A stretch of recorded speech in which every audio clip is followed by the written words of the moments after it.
Estamos ya grabando. Vaya, quizás el primer punto que quiero tocar es de lo de la semana pasada, que teníamos lo de la encuesta, me parece que 28 de 34 la enviaron, y lo del foro. Como las actividades ya se cerraron y hicieron falta 6 personas, creo que le voy a expandir un poquito el tiempo hasta este domingo.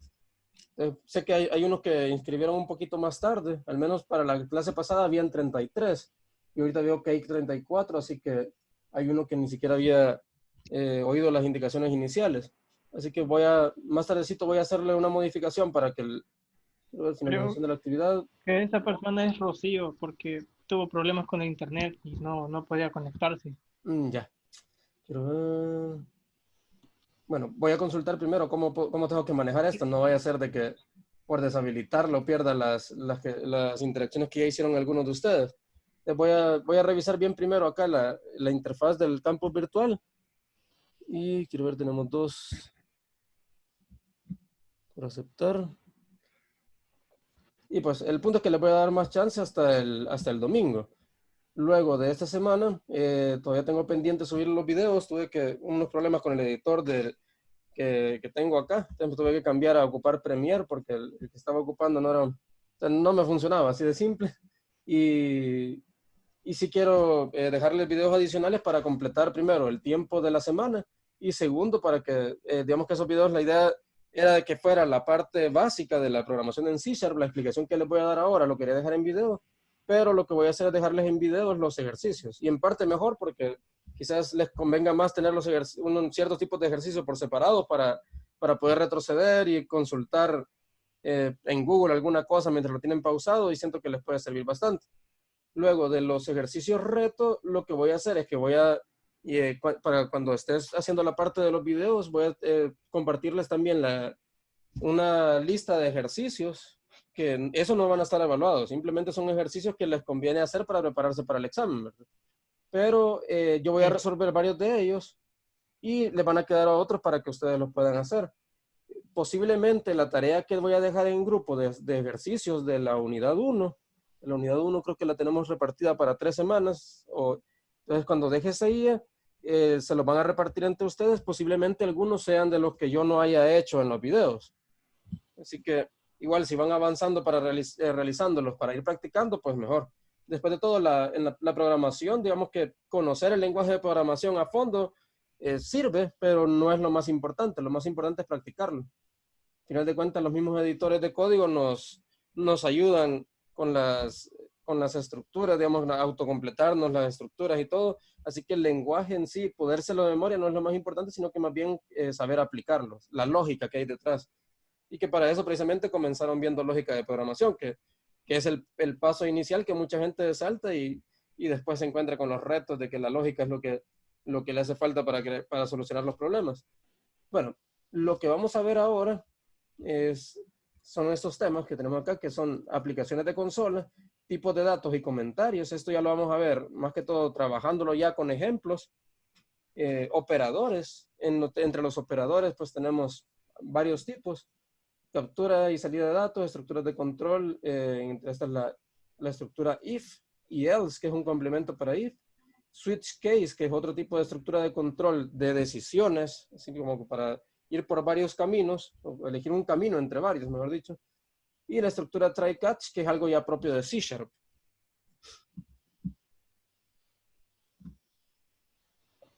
Bueno, luego, recordando un poquito de lo que leí en el chat de comentarios, bueno, una de las preguntas que ponían ahí era como que si lo iba a leer. Realmente no tenía abierto el chat de comentarios, es más, lo voy a abrir ahora para poder estar atento a las consultas que ven ahí. Y sí queda guardado. Por suerte no había nada así fuera de reglamento en el chat, pero sí lo que preguntaron de por qué no ocupar Discord, eso es una muy buena pregunta. Y porque en realidad se parecen bastante, Slack y Discord. La diferencia es el enfoque.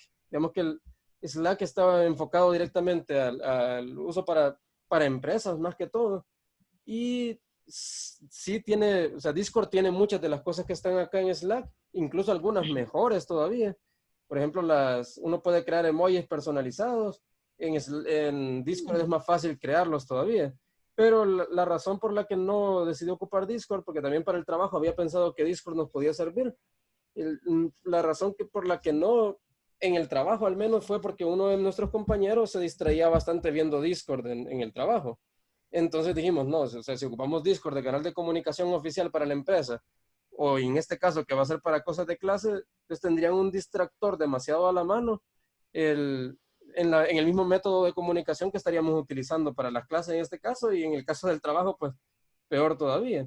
Entonces, por eso, para separarlos, y las funciones que tienen son similares, y lo que sí tiene de ventaja Slack contra Discord es las aplicaciones. Tiene para poner complementos de aplicaciones, por ejemplo, lo puedo combinar con Google Calendar, con Asana. Al menos eso no lo he visto en Discord, aunque el uso que yo le doy a Discord también no es tan profundo, ¿verdad? Yo más que todo estoy en grupos así, bueno, en inicio, igual que muchos de ustedes, por videojuegos o por algún youtuber digamos que al unirse le dan acceso al Discord del youtuber. Entonces, conozco bastante la interfaz, y esto de las aplicaciones al menos no lo he visto que lo tenga. Por ejemplo, puedo combinarlo con Zoom y estaba viendo qué aplicaciones nos pueden ser útiles.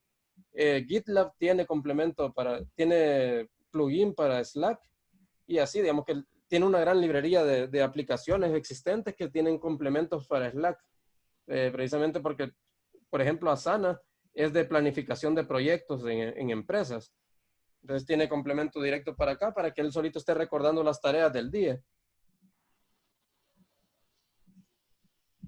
Así que por eso recomiendo más para este caso ocupar Slack. Y lo mejor sería que si tienen la aplicación instalada, mejor, porque si va a ser nuestro canal de comunicación principal, sería como WhatsApp, solo que digamos que la ventaja es que les puedo mandar mensajes privados sin tener que guardar cada número de teléfono, puedo mandar mensajes generales, e incluso las respuestas no son tan invasivas. Si vemos esta respuesta aquí a Valentín Sánchez, entonces no aparece directamente la respuesta aquí, pero hay una conversación larga, es un hilo, como que si fuera de Twitter, el que lo podemos abrir independientemente sin que cause mucho ruido en toda la conversación general. Así que, lo que sí siento que nos caería mejor ocupar Slack que Discord, sobre todo por el distractor. O sea, Discord, creo que tenemos muchas cosas que nos pueden distraer de conversaciones ahí.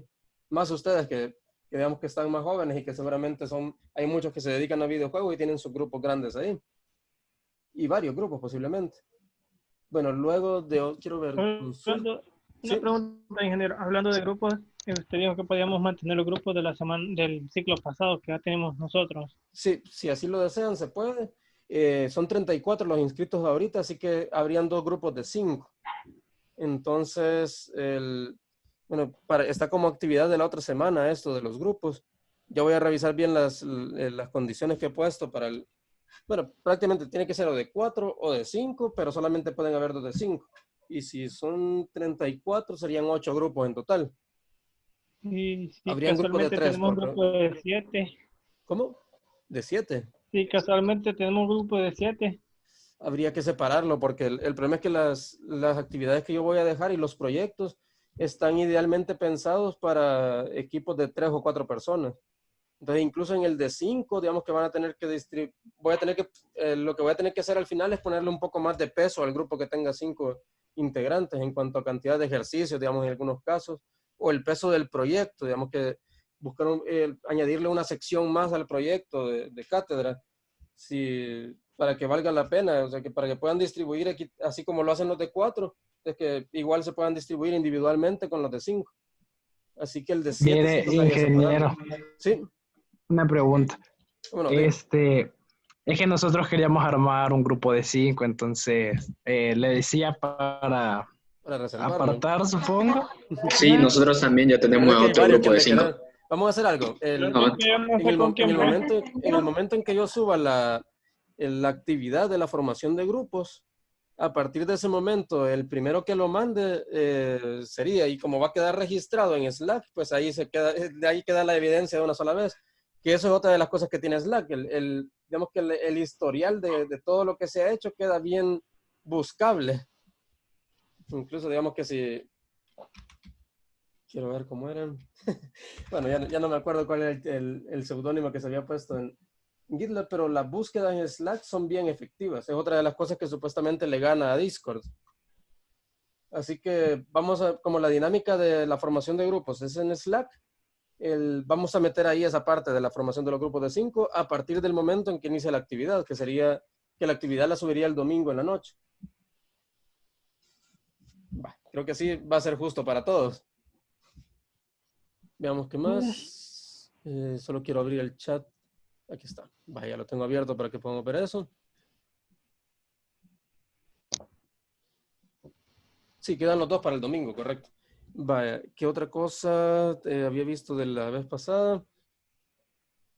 Bueno, creo que solamente eso era lo que había observado en el chat. Y si quieren, pues vamos. Pregunta. ¿Cómo no? Dígame.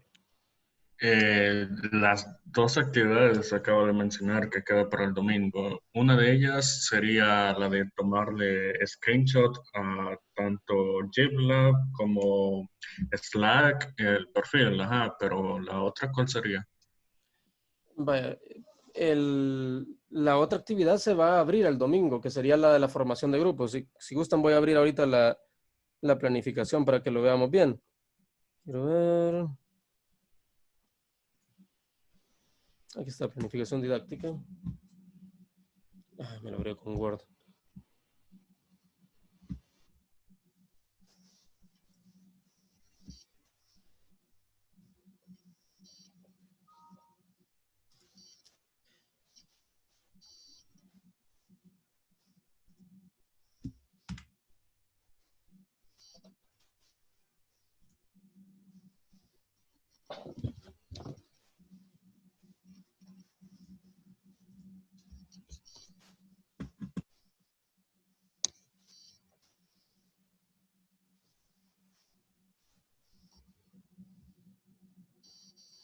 Se lo voy a mostrar aquí desde Word, ¿no? Vamos a ver, esta es la semana 1, semana 2. En la semana 1 teníamos de actividades la encuesta y el foro. Es que eso ya se habían cerrado, pero sé que hay personas que no, 6 personas específicamente, que no habían logrado contestarlo. Y como tiene un peso de, creo que del 10%, les voy a dar chance hasta el domingo. Pues esa actividad la voy a abrir después de la clase. Voy a ver cómo lo puedo abrir tanto el foro como la encuesta para que puedan llenarlo y que no pierdan esa ponderación. Por ser la primera actividad voy a permitir eso. En la segunda semana tenemos de tarea, que ya muchos lo hicieron, es la creación de la cuenta de Slack y la cuenta de Slack y la cuenta de GitLab. Pues les he dejado actividades bastante livianas, pensando que también que les han dejado bastante carga en las otras materias, y nuestra carga fuerte va a ser ya en la cuarta semana, si no me equivoco. Entonces, esto solamente, que es lo del screenshot, en teoría tenían hasta ahora, pero creo que le he dejado más chance, ya les corroboro para que también estén tranquilos con eso, los que no lo han mandado todavía. A ver, estamos acá. A ver, semana 2, la actividad es esta.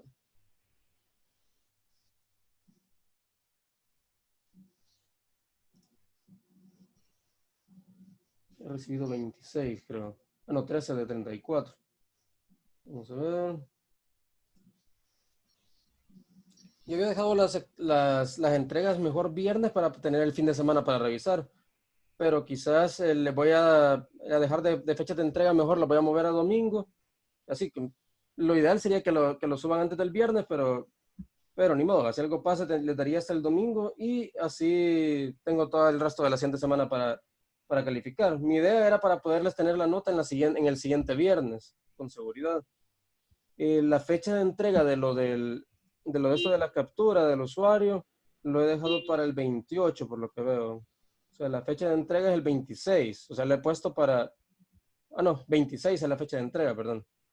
Ya después de eso, pues, digamos que pueden subirlo, pero habría una baja en la ponderación. Y digamos que sí le bajaría bastante por pasarse de la fecha, porque les he dado bastante tiempo.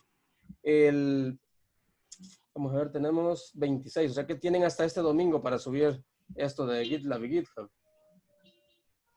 Y es 5%, pero o sea, hay que aprovecharlo, pues o sea, es 5% sencillo de ganar. Los que han tenido dificultades para la creación de las cuentas por esto de la verificación de la cuenta con el correo, Entonces lo vamos a ver más tardecito para que también no sea eso una limitante. Igual si ya me lo informaron también, digamos que ya estoy atento a que hubo una razón para que se atrasaran. Y tienen hasta el domingo así. Así que no debería haber mayor problema. Luego, la otra semana de actividad tenemos que ustedes van a crear, o sea, van a utilizar Slack. Si ya tienen formados los grupos, pues simplemente en el chat general dicen, vaya, vamos a ir tales personas etiquetando. Vamos a estar en un grupo, así yo les creo un canal. O voy a ver si ustedes mismos lo pueden crear. Si no, yo les creo el canal y crearía un canal privado para cada grupo, donde me incluiría yo para que puedan hacerme una consulta directa a mí de parte de ese grupo específicamente. Entonces, en eso va a consistir la actividad, en la creación de un canal privado para cada grupo. Y pues que me llamen a mí, si en el caso de que lo creen ustedes, listar los usuarios de GitLab para poder armar los grupos de GitLab después de cada equipo. Y solamente eso sería. O sea que las primeras 3 semanas tenemos puramente de preparación de los canales de comunicación y de trabajo que vamos a tener, y lo de la formación del grupo. Entonces, como les digo, tendría que ser en Slack la comunicación de esto para que quede ahí evidencia. Entonces, los primeros, una vez abra esa parte de esta tarea, lo tendrían que hacer, y voy a ver como para poderles asignar una nota directamente en el campus virtual. O sea, la razón por la que les pedí las capturas esta vez es porque para poderles asignar la nota directamente en el campus virtual, necesito que se entregue como tarea o como examen o algo así. Entonces, por eso es que les creé la tarea y que me mandaron las capturas, era la evidencia en este caso. En este otro posiblemente voy a hacer algo así, de que la evidencia sería como que lo que ustedes presenten en Slack de sus equipos y que le tomen captura y lo suban, solamente para poderlo calificar. Y en ese caso ya sería una tarea en grupo. La ventaja de hacer una tarea en grupo es que no tengo que estar calificando individualmente, o sea, no tienen que mandármelo cada uno, sino que con uno del grupo que lo mande, basta. Así que así estaría la idea.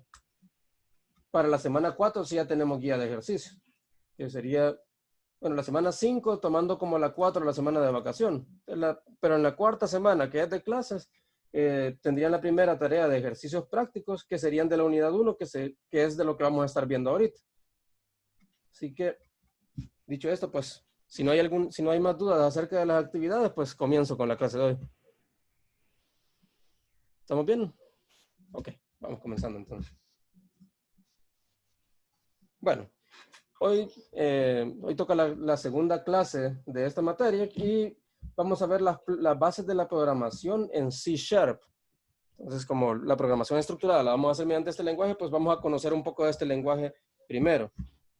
Que ya en la clase pasada tocamos un par de cositas de él, pero hoy vamos a ir a profundidad a entender completamente la estructura base de un programa en C#, de consola en este caso, y luego pues vamos a irle metiendo más estructuras de control y conociendo los tipos de datos, tipos de comentario, etc. Bueno, esto sería lo que veríamos ahora. Si algo no me alcanzara el tiempo en las 2 horas para poderlo completar, pues lo subiría como video aparte. Pero yo creo que sí lo vamos a alcanzar a ver todo. Vamos a ver primero las aplicaciones de consola, luego los tipos de comentario, los tipos de variables, tipos de datos, operadores aritméticos y la clase mat, que es para meter más operaciones matemáticas todavía, operadores de asignación, operadores relacionales y lógicos, estructura if-else, que ya es una estructura de control, estructura switch case, que también es una estructura de control, ambas condicionales para elegir que se ejecute un código u otro. Y luego una estructura que se llama try-catch, que es para prevención de errores de ejecución en el programa.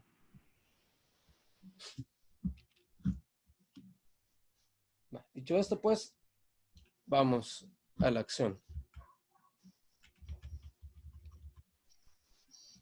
Bueno, lo primero, para crear una aplicación de consola sería abrir Visual Studio. O sea, cuando se abre Visual Studio nos aparece en esta vista. Aunque también podríamos crearlo en una aplicación de consola directamente en... Vamos a ver si ponemos acá C# on browser. Era como aparecía el tutorial web. A ver, no es este. Este es. Bueno, en esta página web, que que es un tutorial interactivo que les compartí la ruta en la clase anterior. Lo que nos pide es hacer una modificación sencilla de un código, y precisamente son aplicaciones de consola. Si no tienen Visual Studio instalado aún, pueden utilizar esta interfaz como motor de C#. O sea, lo que corre esto es es un JavaScript que permite compilar un código como que si fuera C#, y el motor es .NET Core en el que lo corre. Entonces, aquí tenemos nuestra primera aplicación y dice, bueno, esto es una aplicación de Hola Mundo, que dice Hello World, y me pide que corra el código. Y ahí está. La consola es lo que está aquí abajo. Entonces, ahí es donde se presenta la respuesta. Para darles un ejemplo, voy a poner acá About Blank. Si estuviéramos hablando de About Blank, que es una página en blanco, y si yo le doy acá inspeccionar o presiono F12, vamos a ver que Google Chrome me abre la vista de desarrollo y me da el código fuente de la página. Eso no me importa mucho ahorita, pero yo sé que todo navegador web tiene como lenguaje de programación base con el que podemos interactuar un lenguaje de programación que se llama JavaScript. Entonces, y aquí yo puedo ejecutar instrucciones de consola. O si yo pongo alert, normalmente en C# para mandar algo a la consola, yo pongo console.writeLine. Si quisiera ver su equivalencia en JavaScript, para que veamos la semejanza, se ocupa una función que se llama alert. Y si yo pongo aquí alert hola mundo, punto y coma, aunque en JavaScript no es obligatorio el punto y coma del todo, pero es lo mejor siempre ponerlo. Y ahora si le doy enter, ven que me aparece un mensaje que dice hola mundo. O sea que esta es como la consola de JavaScript a través de Google Chrome.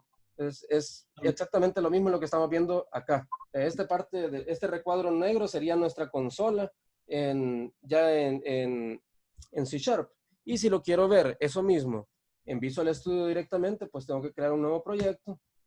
Tengo que elegir el tipo, lenguaje C#. Normalmente estos parámetros los recuerdo. Ahorita yo lo dejé así para que lo veamos en esta clase. Y siempre recordarlo, pues Windows y el tipo Desktop. Desktop incluye las aplicaciones de consola.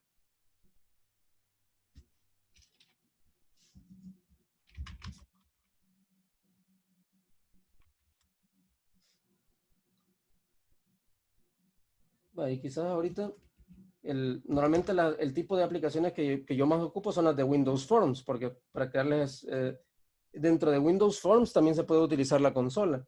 En este caso, pues, lo que estaríamos utilizando sería esta aplicación de pues, Windows Forms, no. La aplicación de consola no me aparece aquí a la mano.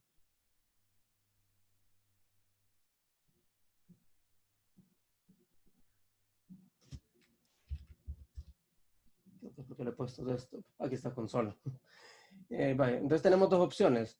De consola puedo crearlo con .NET Core o con .NET Framework. .NET Core es el que corre en la web, por ejemplo, lo que estamos viendo en la página que está detrás. Y .NET Framework sería para correrlo en un ambiente, o bueno, .NET Core también lo consideran como multiplataforma. En este caso lo voy a crear para Windows propiamente, con una aplicación de .NET Framework, que es lo esencial. Ahí tenemos nuestra primera aplicación de consola. No lo voy a crear en los repositorios. Bueno, lo voy a poner aquí en una subcarpeta que se llame UEES PRE 2020 ciclo 02. Voy a crear ese repositorio ya para ir conteniendo todos los proyectos. Poner bases C#.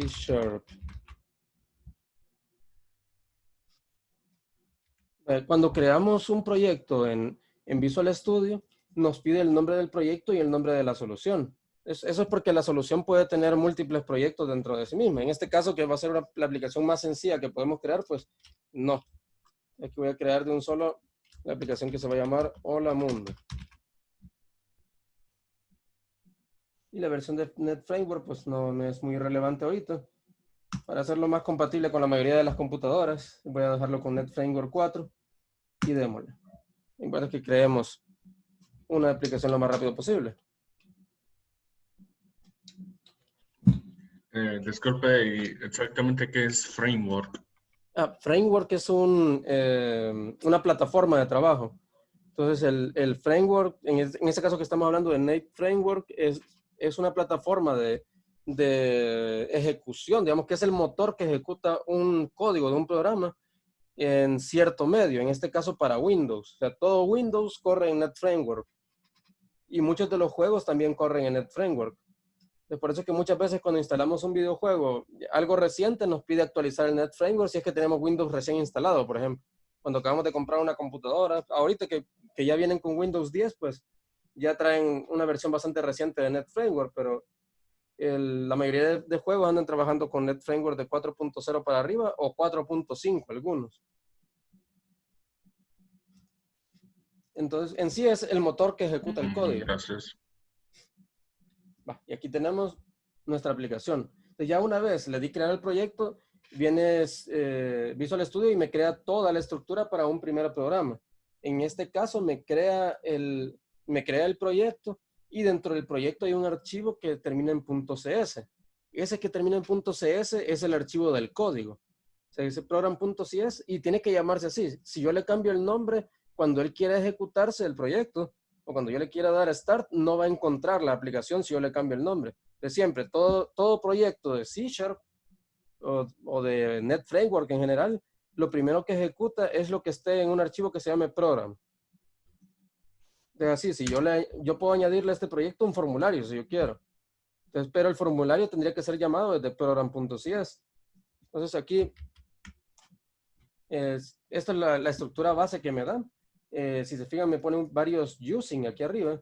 Y hoy sí vamos a hablar un poquito más a fondo acerca de qué es esto de los using.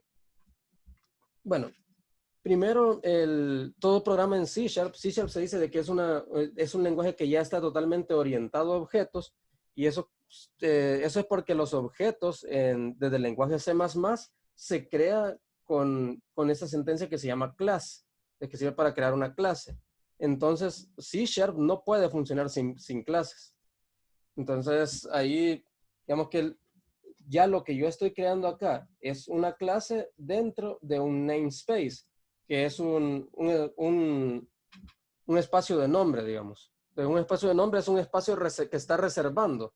Entonces, este namespace, digamos que no puede haber algo, digamos que es lo que caracteriza este programa. Y si yo creo varias aplicaciones, para poder comunicar una aplicación con otra, tengo que hacerlo por medio de este namespace.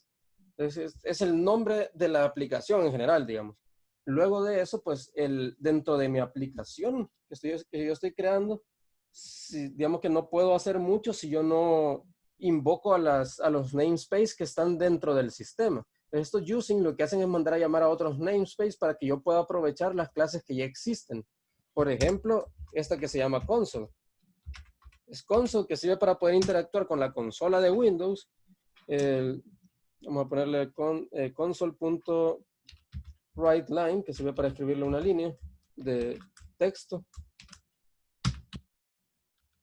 Es algo importante de que un editor de código tiene que darle a uno inmediatamente los errores que estén ocurriendo para poderlo aprovechar y corregirlo.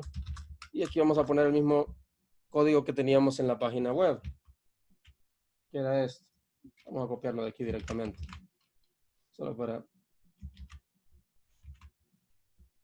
tienen sus ligeras diferencias. Por ejemplo, el void main que se está ejecutando acá no tiene argumentos en el paréntesis, mientras que acá sí tiene argumentos. E incluso me ponen esto de acá, que en un principio, ahorita que no conocemos el lenguaje, podemos decir qué es. Pero lo que quiere decir acá es que esto lo está dejando preparado para poder ejecutar n argumentos. O sea que yo le puedo meter todos los argumentos que yo quiera al momento de llamar la aplicación. Eso lo vamos a utilizar más adelante. Ahorita, si quiero, puedo no tocarlo o incluso puedo borrarlo, pero lo mejor es dejarlo así como está.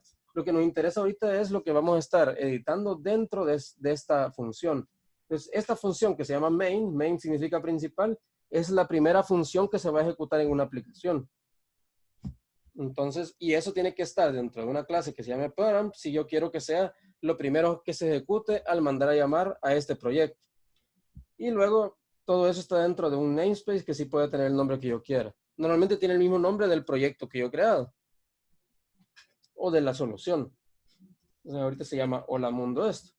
La única librería que yo estoy utilizando ahorita con el código que he escrito es la librería System. Entonces, console es una clase, por eso es que tienen el mismo color. O sea, si se fijan acá, la palabra program, que es una clase, tiene el mismo color que console, porque console es una clase que existe dentro de System. E incluso si yo pongo el mouse encima que no puedo agrandar un poquito más esto, pero aquí me dice, esta es una clase perteneciente a System, o sea que su nombre completo es system.console. Y así yo puedo explorar todo lo que existe en System. Si yo pongo System y le doy punto, me aparecen todas las clases, métodos y funciones que existen ahí. Y entre esas está esa que se llama console, que es la que estoy ocupando. Eso si yo quisiera poner el nombre completo. Aunque ya poner System acá sería innecesario. Se supone que lo estoy colocando aquí arriba para darle a entender a todo el programa de que ya no es necesario escribir system.console, sino que basta con llamar a la clase que está dentro de esa librería o namespace que ya es parte de Net Framework propiamente. Y con eso, pues, si le damos ejecutar,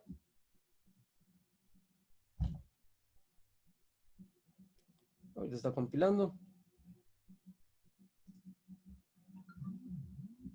Y me fijo que Zoom pone bastante lenta la computadora.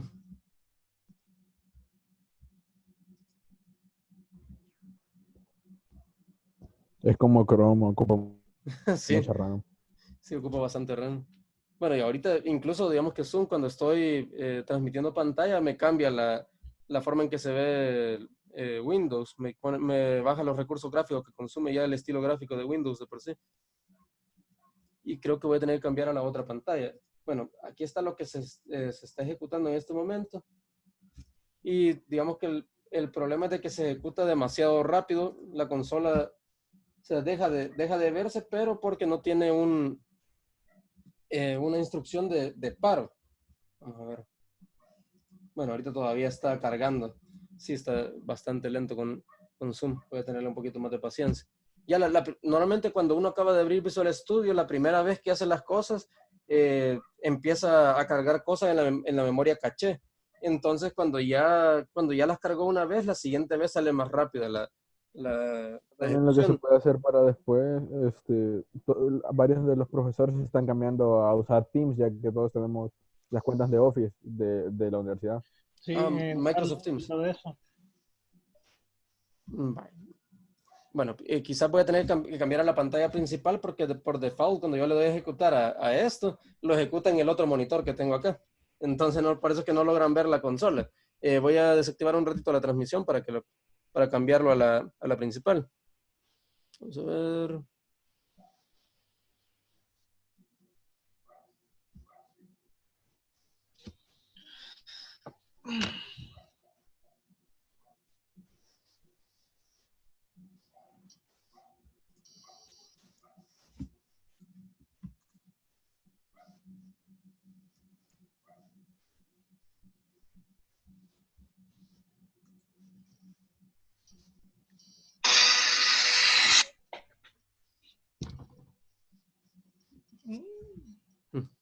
Va a estar complicado esto. La resolución de la otra pantalla la tengo un poquito más grande, así que creo que ahí vamos a tener un par de problemitas para que se vea bien.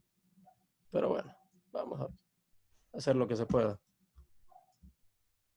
Vaya, ahorita están viendo el código de C#, Aquí no me deja ver qué pantalla estoy compartiendo. Pero sí están viendo el código de C# en Visual Studio, ¿verdad? Sí. Sí, perfecto, gracias. Vale.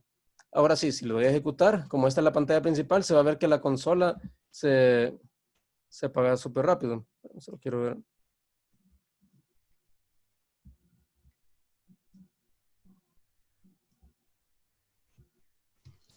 Quiero apartar todo lo que está en esa pantalla que lo tenía.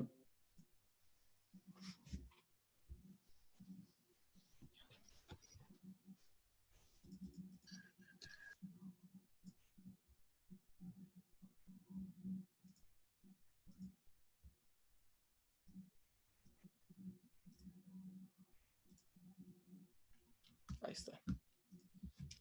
Vale.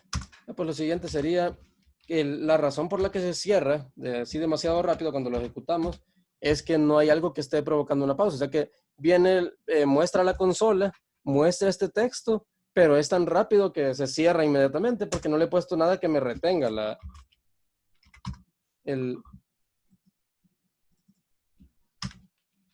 aparición del texto en la pantalla.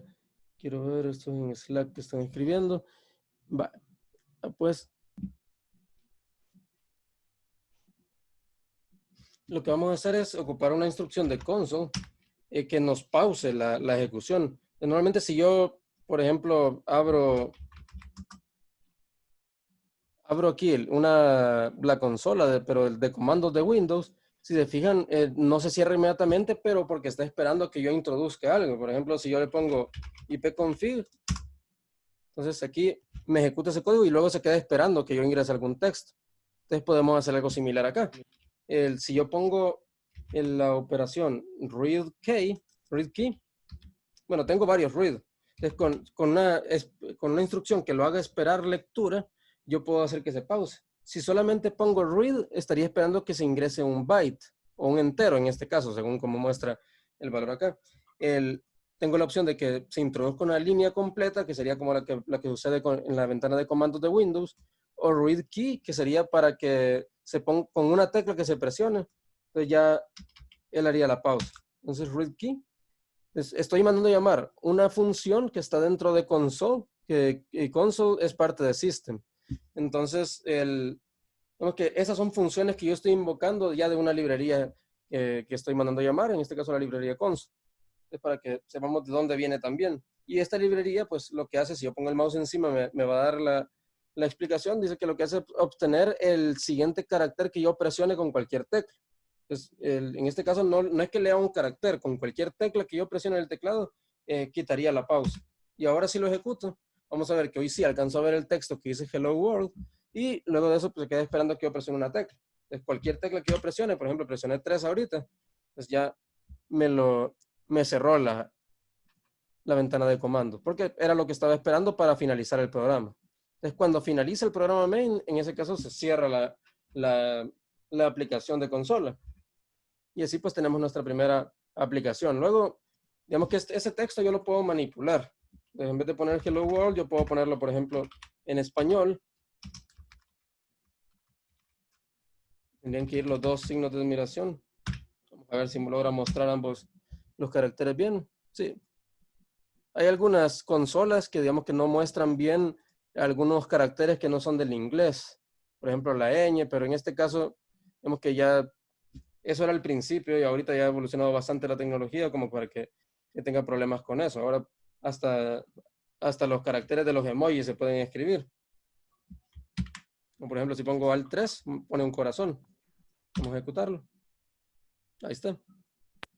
Entonces, en sí lo que hace console, la herramienta console o la consola, nos permite escribir texto en la consola y también nos permite recibir algún texto o algún dato.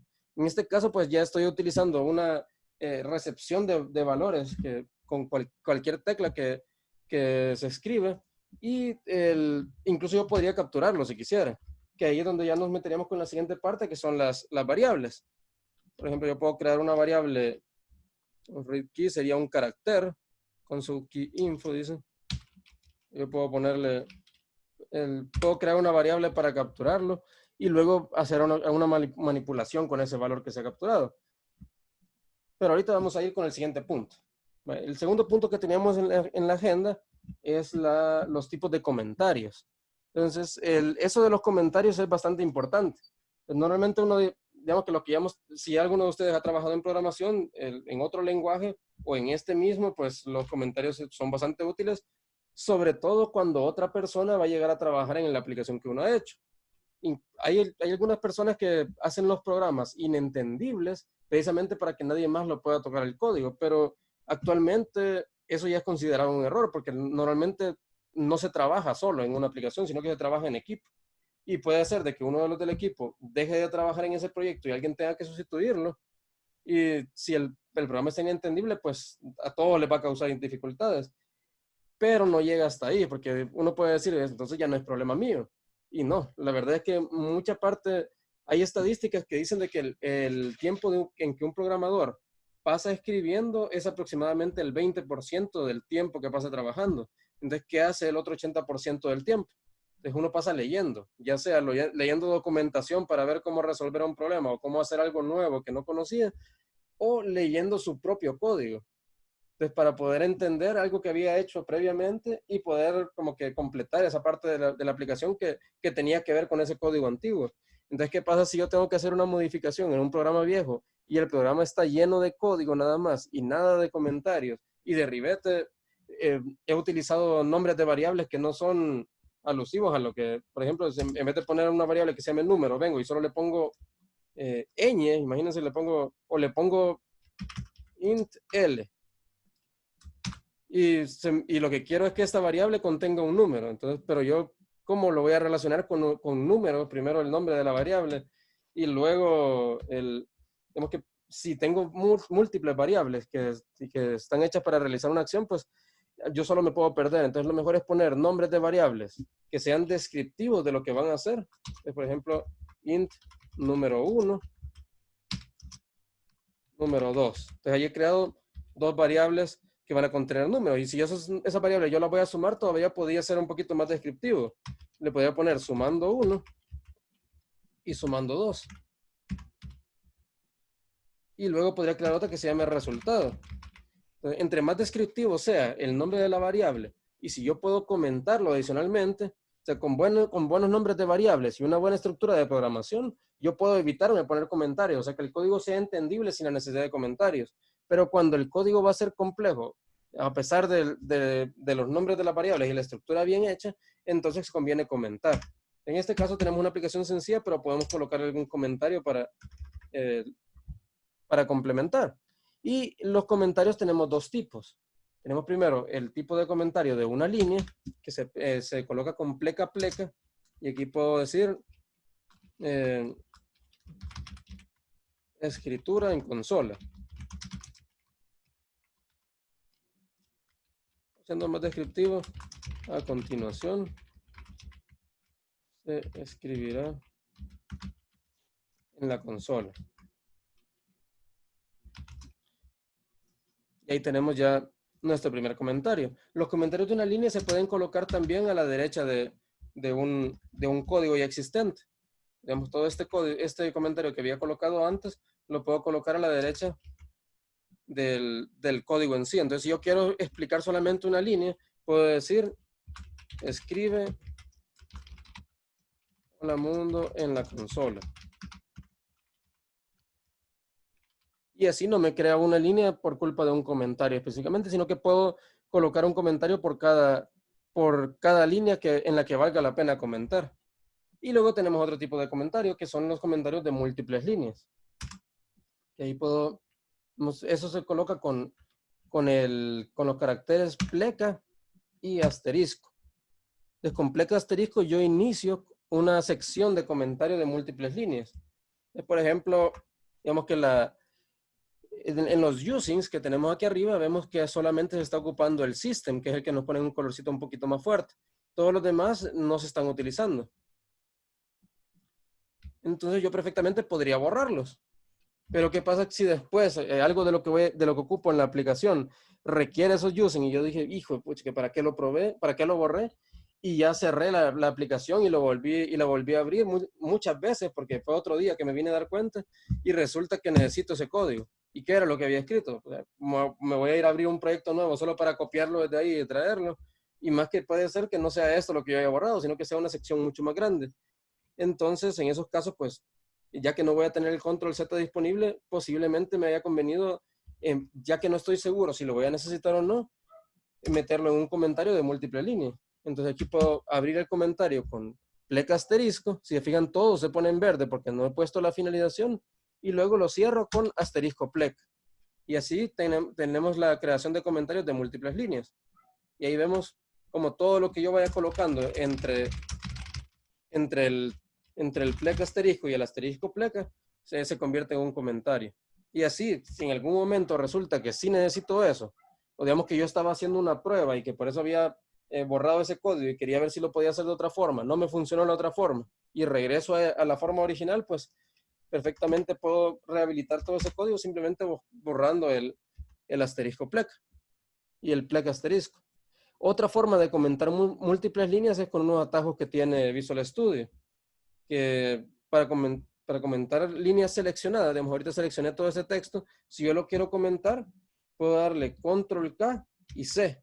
Entonces, Control K más C de comment, de comentar. Y si lo quiero regresar a la normalidad, puedo presionar Control K y la letra U, que sería un comment, o sea, como que descomentar, por así decirlo. Y así regresa a la normalidad. Entonces, si yo quiero, cuando es demasiado el texto que quiero, pero que lo que quiero comentar, y quiero que con solo seleccionarlo, poderlo comentar, pues se puede hacer de esa manera. Aquí podría seleccionar todo el programa y darle Control KC. Y ahí tengo comentado todo el programa. Que lo coloca con formato de comentario de una sola línea. Pero perfectamente puedo descomentarlo simplemente dándole Control K y U. Y esos serían los tipos de comentarios principales. Luego, digamos que las funciones se pueden comentar adicionalmente. En este caso que tengo una función o un procedimiento, se le llama ya en C#. Procedimientos son las funciones, métodos se le llama. Los métodos son funciones o procedimientos que todo esto es una función que no devuelve nada, por eso que es tipo void, pero todo esto es una función y a las funciones que están dentro de una clase le llaman métodos en C#, porque son métodos, por ejemplo, writeLine es un método que está de la clase consola. Entonces, le llaman método porque un método sirve para realizar una acción en la vida real. O sea, lo hice con tal método, digamos. Entonces, exactamente así lo aplican acá. O sea, hice tal acción con esta clase, o sea, con este objeto, entonces, mediante este método. Esa es la lógica que siguen. Y si yo coloco 3 veces pleca arriba de una función, entonces yo puedo colocar un comentario que describa la función. Es función main de hola mundo.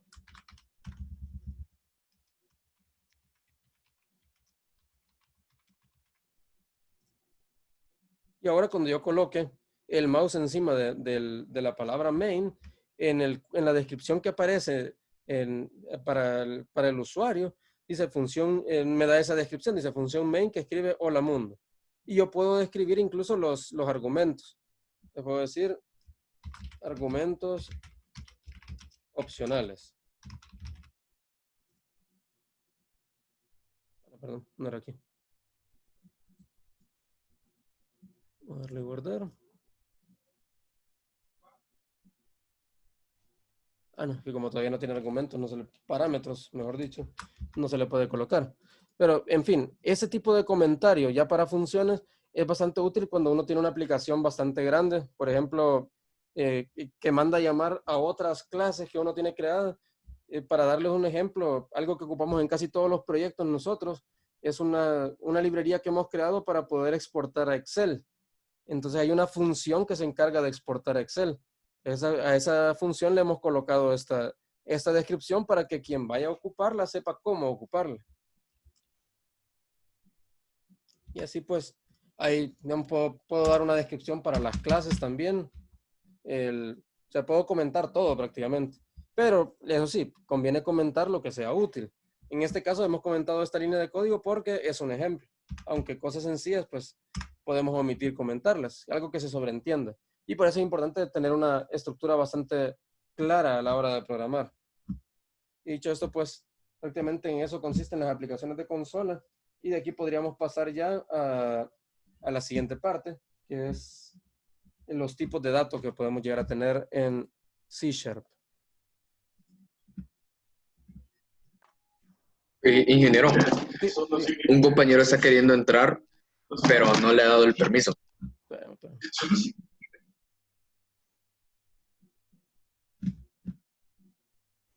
Si quieren, las notificaciones que da este Zoom no son muy efectivas. Ahí está. Gracias.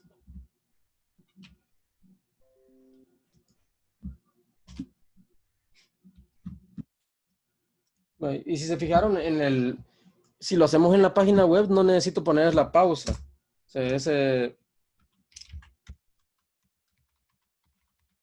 console.readkey.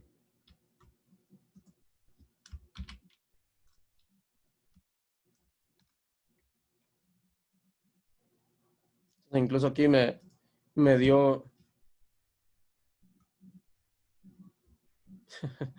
pues no lo logra ni compilar bien en el motor de Netcore, pero vamos a ver por qué.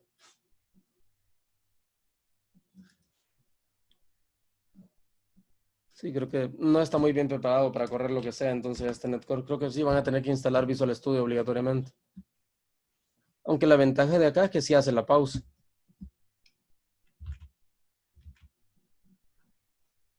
Sí, porque no creo que sea por el using text. Vamos a ver. No puede ser eso porque está marcado en gris acá. Bueno, entonces creo que sí les va a tocar instalar ya para hacer los ejercicios la Visual Studio. Con solo la parte que nos interesa, que es la de aplicaciones de escritorio. Bueno, vamos con la siguiente parte, que son los tipos de datos.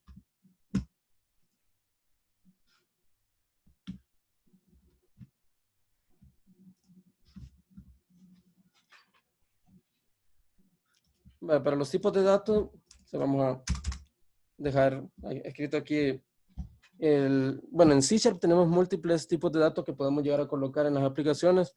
Entre esos tenemos, bueno, aquí tenía, aquí está. Bueno, esto es de la página oficial de Microsoft. Y aquí tenemos aquí nos da la lista de todos los tipos de datos que existen en C#, que son un montón en realidad. Principalmente, tenemos que los tipos simples, que son los que nos interesan, tenemos los tipos enteros, que entre esos están los, bueno, tenemos enteros con signo y sin signo.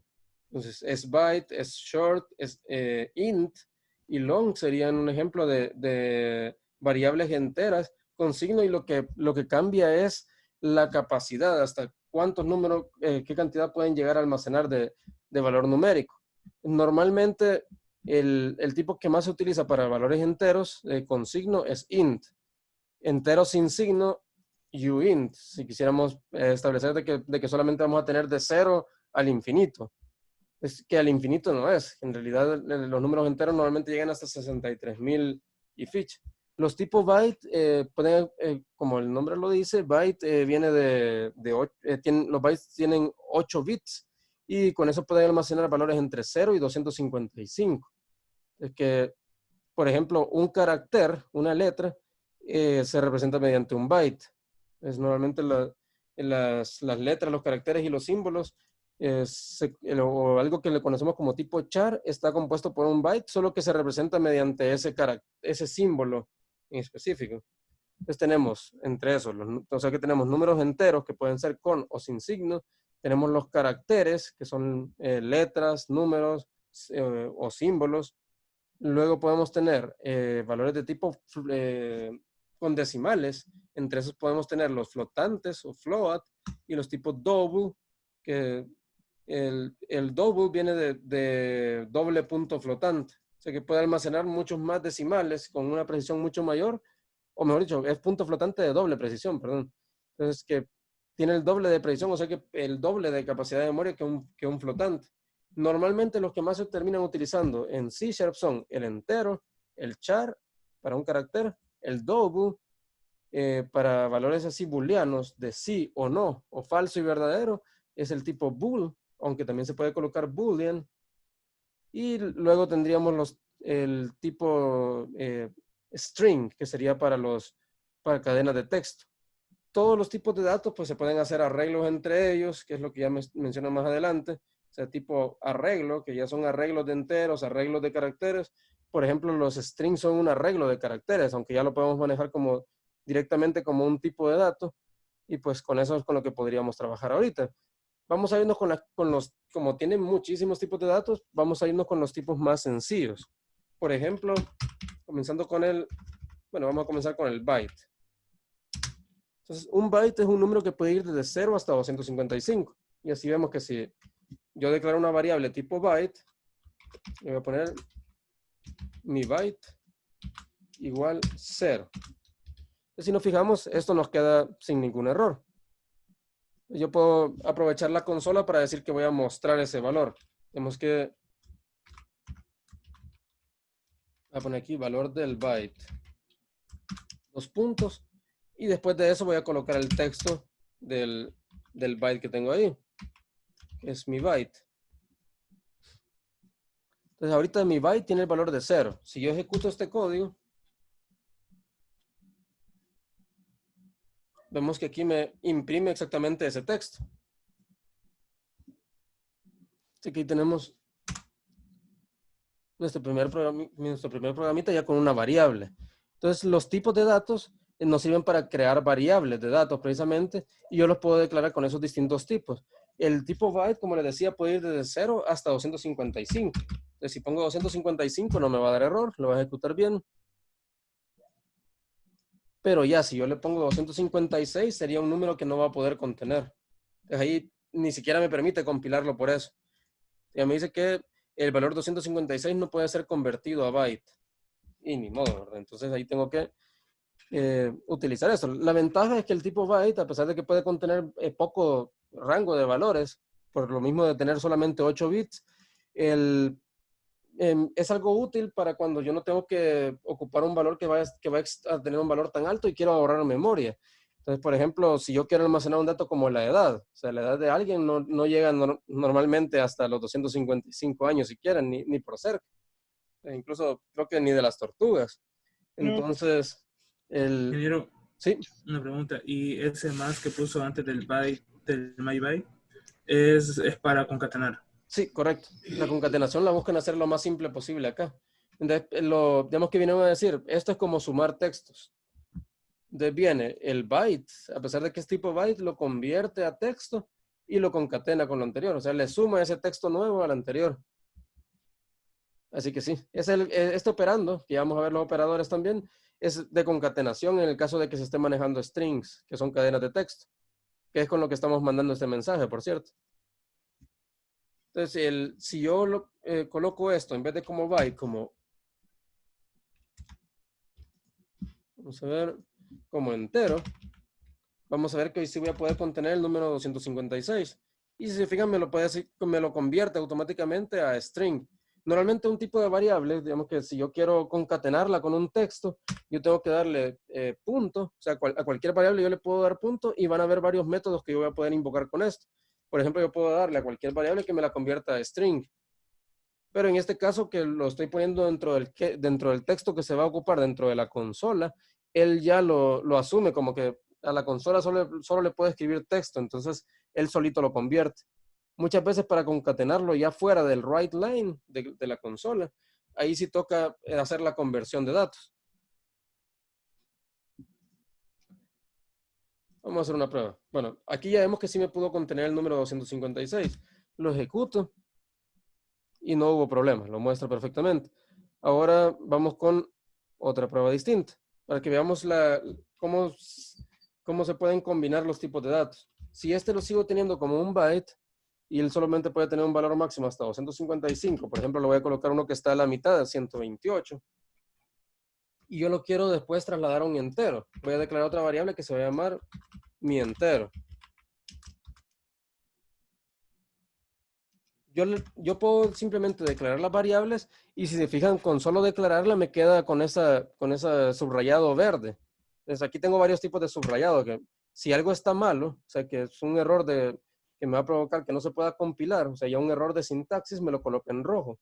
Y este verde es como una advertencia. La razón por la que me advierte es porque la variable no está en uso.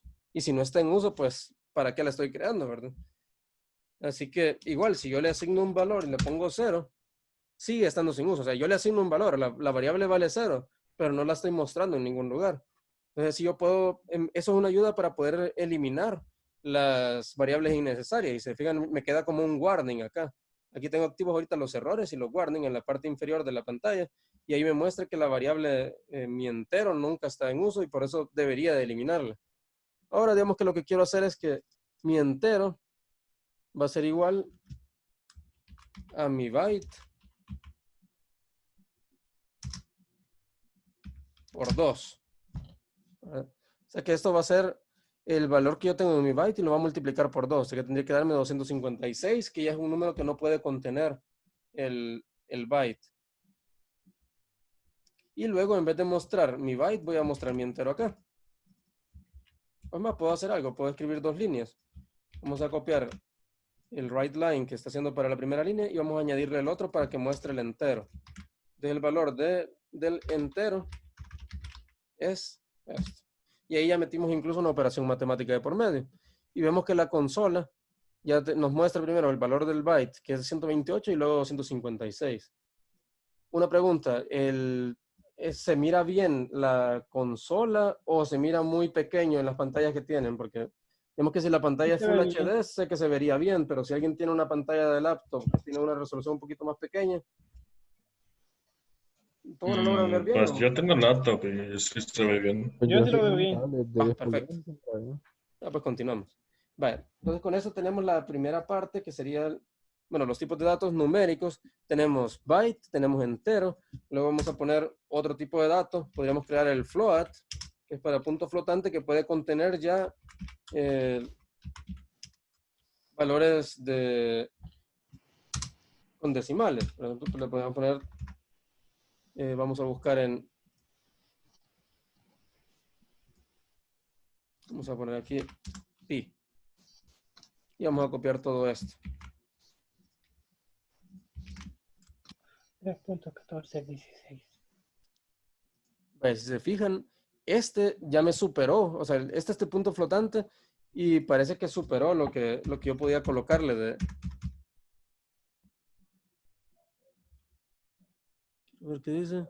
No, que no está en uso. El punto flotante ya no está muy en uso acá. Ahora vamos a irnos de un solo al double, que es el que sí se ocupa. El double es el que se utiliza en C# para colocar valores ya de doble precisión de punto flotante, que es para colocar valores así que tienen ya decimales. Entonces, en este caso le vamos a poner mi double. Ya había tenido problemas anteriormente también. Y vamos a colocar el valor de pi. Y hoy sí. No está en uso, vamos a darle uso. Valor del double. Esto nos puede servir para llevar, por ejemplo, un valor de, si quisiéramos representar el valor de algún peso con decimales, podríamos utilizar esto. Es decir, si estuviéramos leyendo el valor del peso de una báscula, por ejemplo. Y ahí tenemos ya representado este valor también. Bueno, ¿qué más? Aquí le podemos poner de un solo el nombre pi. Cuando uno le cambia de nombre a una variable, si se fijan en el otro lugar donde se ocupaba, no se cambió automáticamente. Pero me da una advertencia acá. Entonces, cuando yo le cambio el nombre a una variable, me da la advertencia y si yo pongo el mouse encima aparece un foquito. Con ese foco yo puedo darle clic y él me da la recomendación de qué hacer para corregir ese warning. En este caso me dice remover bueno, como ya hace rato hice el cambio de variable, vamos a cambiarlo otra vez el nombre a pi. Recién cambiado. No me da la recomendación como... Aquí está, rename. O sea, lo que hice fue darle clic derecho e irme a las acciones rápidas que me da él, que me propone. Y entre esas está renombrar. Entonces, si yo he ocupado múltiples veces esa variable en este archivo, lo va a cambiar en ese archivo y en todos los archivos que los esté mandando a llamar. Eso es bien útil cuando tengo un proyecto grande donde tengo muchísimos archivos y vengo y cambio el nombre de una variable en uno de esos archivos. Entonces, el estar utilizando un IDE, o sea, un entorno de desarrollo integrado, permite que él haga la revisión en todos los archivos porque lo tiene indexado. El indexado es que tiene una lista de todas las veces que se utiliza cada variable y lo sustituye en todos lados. Entonces, eso facilita un montón las tareas del programador, porque los nombres de cambio de variable o incluso con cambiarle el nombre a un archivo es algo muy común en las aplicaciones. Ya tenemos un double. Con eso ya tenemos números enteros, números con decimales. Desde enteros tenemos una opción de que consume muy baja memoria, el entero que vamos a ver hasta dónde me permite colocarlo. Voy a empezar con 6, no, y no, eso no. 1, 2, 3, 4, 5, 6, 7, 8, 9, 10. Si se fijan, no hay un valor que todavía que haya logrado, al que haya logrado llegar que ya le provoque un error al valor entero. No, ya me lo dio, que es demasiado largo. Se tardó en procesarlo. Normalmente los valores enteros andaban como por 67,000, si no me equivoco. Un poquito menos. Vamos a ver, lo logra mantener.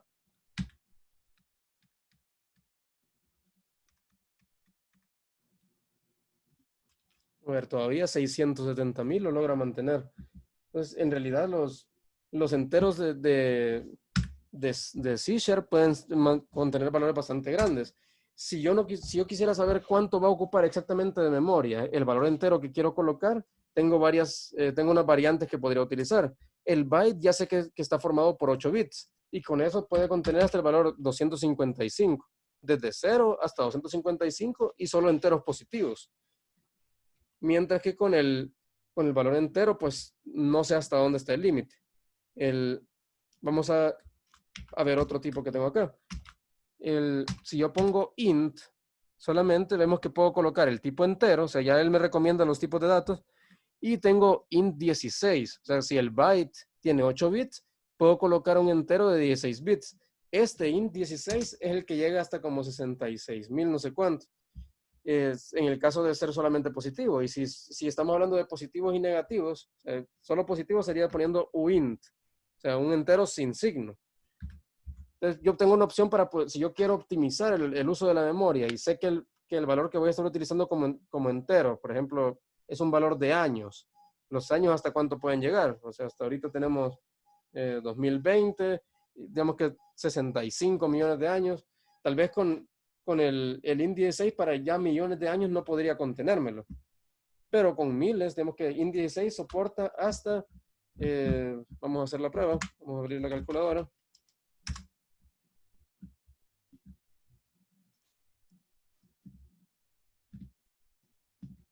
Si abrimos la calculadora en modo programador, podemos hacer una exploración más grande de esto, aunque lo puedo poner en binario. Si yo pongo, por ejemplo, para que veamos para qué venía esto de los 8 bits, el tipo byte que tiene 8 bits, yo puedo almacenar 8 unos y convertirlo a decimal y vemos que es, quiero ver, me faltó un 1. 3, 4, 5, 6, 7, 8. Y ahí tenemos, si lo convierto a decimal, es 255 y por eso es que el límite es 255. Ahora, con un int 16, ¿qué vamos a tener? Que voy a tener 16 unos que puedo poner. Para no tratarme tanto escribiéndolo, lo voy a escribir en hexadecimal, donde una combinación de 4 unos en hexadecimal es la letra F. Vamos a ver, FF, FF. O sea que este sería el máximo número en hexadecimal que podría contener un int 16, el cual es 65,535. Ahora, si estoy hablando de enteros positivos y negativos, pues no sería esta la máxima cantidad. O sea, en un entero sin signo,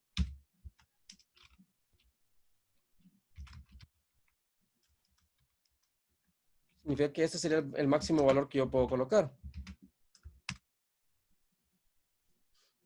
Y vemos que todavía lo logra contener. Si le sumo uno más, ya no lo puede contener, porque se pasa de los 16 bits que tiene para eso.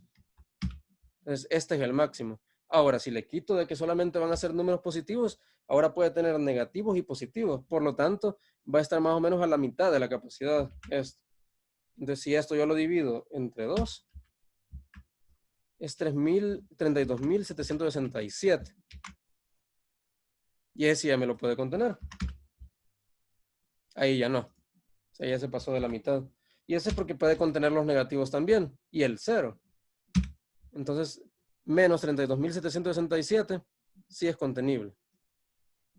Pero ya si le pongo menos 32,768 no lo podría contener. Entonces, ahí va la lógica de cuánto. Entonces, si yo, por ejemplo, aquí puedo representar miles de años, pero ya no millones. Si quisiera representar millones, podría utilizar, en vez de int 16, int 32. Y así tengo también int 64. Entonces, dependiendo cuál va a ser el límite de valor que yo puedo llegar a tener contenido en la variable. Ahora, el entero, digamos que cuando ocupo solamente int, lo utiliza como un int 64. Es que ahí sí ya estamos hablando de una gran cantidad. Por ejemplo, el int 64, si lo quisiéramos ver en hexadecimal, 1, 2, 3, 4, Va, ese sería el int, quiero ver, 8, 16. Ese sería el int 16. Ahí sería el int 32. El máximo valor ni siquiera lo logro leer. Ya quiero ver. Sí, todavía lo puedo leer. 4.294.967.295. Ahora, si nos vamos más allá todavía, el int 64 me llena todo el espacio que yo puedo llegar a escribir en la calculadora. Y si lo convierto a decimal, ni siquiera me logra dar la conversión. O sea, el número es tan alto que está fuera de la capacidad de la calculadora mostrarlo. Y así, pues, digamos que así, si yo quiero un número tan grande que no pueda llegar a su tope, entonces el int 64 es el ideal. Algo que se ocupa bastante en bases de datos que se alimentan de muchísimos registros de datos. Por ejemplo, cuando estamos hablando ya de Big Data, que es un término ya bien usual en Internet, que es acumulación masiva de datos. Por ejemplo, lo que hace Facebook con nuestra información, hace una acumulación masiva de datos. O sea, es una acumulación tan grande que fácilmente llenan, posiblemente el int 64 se quede poco para ellos y ya ocupen otros, o van haciendo backups para no topar ese valor máximo. Entonces ahí, como les digo, realmente va a depender bastante del límite de valor que queramos representar. Y si es demasiado grande, todavía podemos pasarnos a Double, y en Double podemos utilizar notación científica. Por ejemplo, 3 exponente a la 6.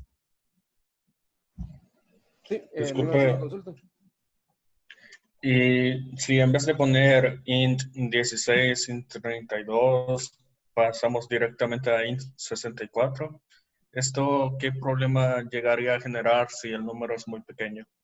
Lo que sucede es que él ocupa más memoria. Entonces, si tenemos una aplicación que ya es compleja por la cantidad de variables que tiene, significaría que estoy utilizando, o sea, por cada variable, el doble de la memoria que utilizaría normalmente. Entonces, podría ser una aplicación que consuma demasiada memoria RAM por culpa de eso.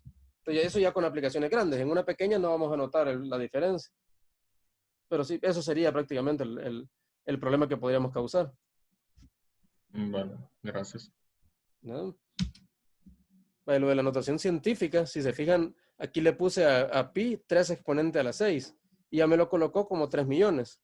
Así que también es una ventaja del tipo double. En el tipo double podemos utilizar la notación científica y con decimales. Nos podía poner 0.13 exponente a la 6 o exponente a la menos 6, le voy a poner para dar otro ejemplo.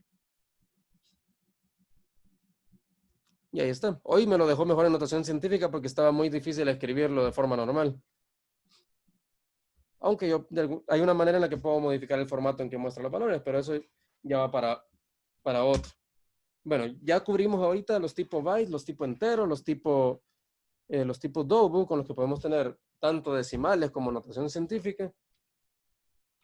Y vamos con otro tipo que se llama char, que es para contener caracteres.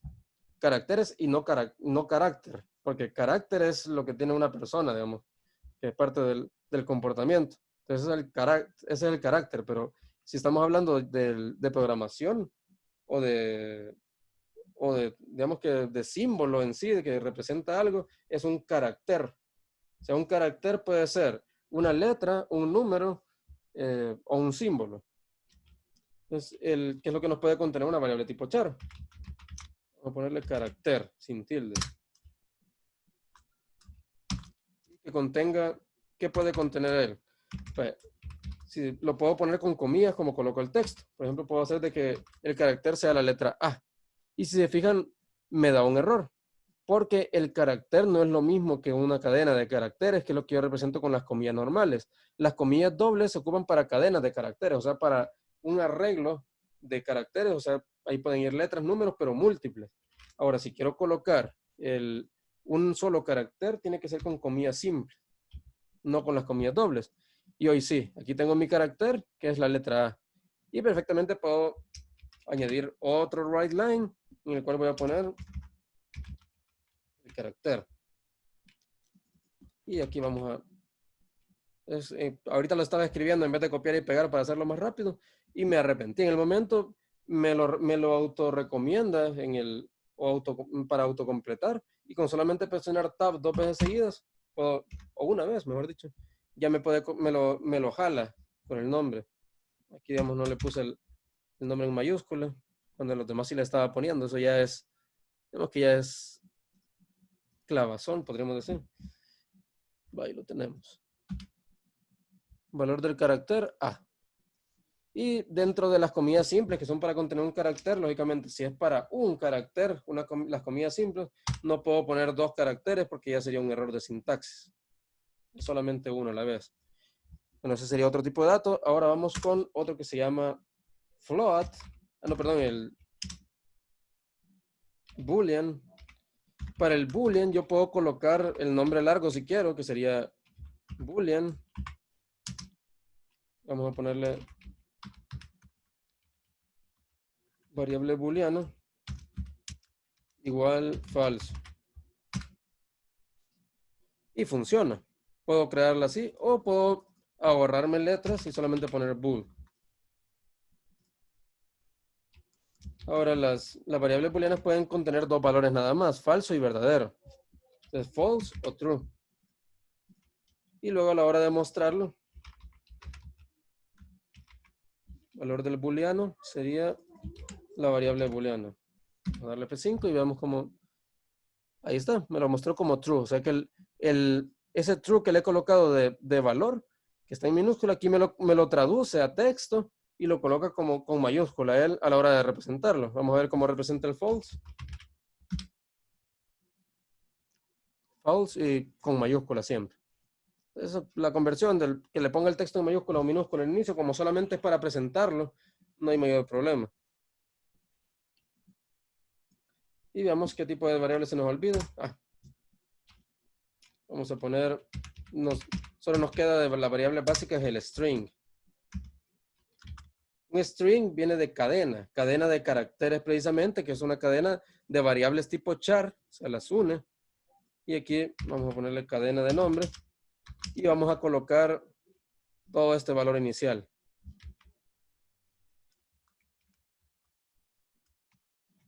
Y ahora, en vez de hacer lo mismo que hemos hecho con todas las demás variables, vamos a aprovechar que ya conocimos este operador de concatenación y en todas estas vamos a Una pregunta. concatenar Pero sí. la string no sería lo mismo que un char, o sea, un char, pero con la doble comilla. Podría crear un carácter con doble comilla en la cadena. Sin embargo, la cadena puede tener múltiples caracteres, es la ventaja. Entonces, yo puedo crear arreglos de caracteres, digamos que hay con el operador, digamos que esto lo vamos a ir viendo ya como por la cuarta, creo que no me acuerdo si en la siguiente semana o la última de la primera, no, ya es en estructuras de datos, es en la segunda unidad que vamos a ver eso. Con los corchetes podemos crear arreglos de caracteres que tengan múltiples caracteres. Así que tenemos que ya vayan así, tenemos que quiero poner. Pero es que yo le preguntaba que antes había enseñado usted que si uno pone doble comilla y solo pone un carácter ahí en esa variable, le sale un error de sintaxis, Sí. ¿verdad? Sí, pero si uno pone doble comilla ahí, ¿puede escribir una cadena o no? Sí, lo que sucede es que la doble comilla, o la comilla doble, mejor dicho, está hecha para strings nada más, mientras que la comilla simple está hecha solo para char, aunque yo puedo concatenar varios chars y formar una cadena. Pero para trabajar un char, obligatoriamente es la comilla simple. Entonces, la comilla doble sería para cadenas. O sea, si yo trato ya, creo que ya la entendí. Si trato de declarar una cadena así,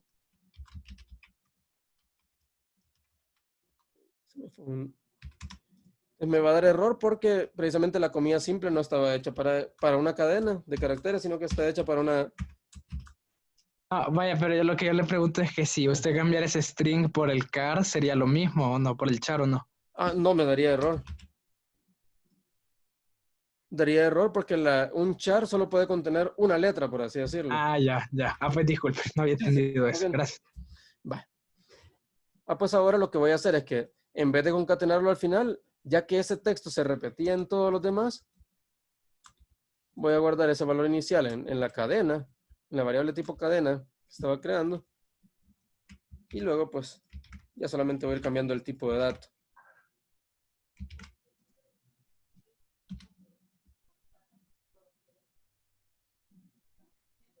Y ahí vemos que en la parte que dice valor del, que estaba contenida en una variable, la muestra siempre. Bueno, luego yo puedo hacer conversiones. Por ejemplo, aquí digamos que si este fuera, en vez de, voy a poner 3.1, exponente a las 3.1, le vamos a poner 3.14, 16, API. Si yo quisiera convertirlo a entero y guardarlo, lo voy a colocar antes de la variable entera para contenerlo ahí. Digamos que si yo quisiera asignar, que esto es algo que se puede hacer desde que yo declaro las variables. Entonces, todo esto se le llama declaración de variables, que es donde las declaro, o sea, donde las creo, y aparte le puedo definir valores iniciales, que es lo que estamos haciendo con todas ellas. Pero yo perfectamente puedo simplemente crear la variable. Aquí tengo mi entero creado sin ningún valor, y aquí ya después vengo y a mi entero le puedo asignar un valor. Puedo decir, ahí ocupo un operador, que es el operador igual, para asignarle un valor. Y puedo decir que este va a ser igual a pi, punto. Y aquí viene el problema.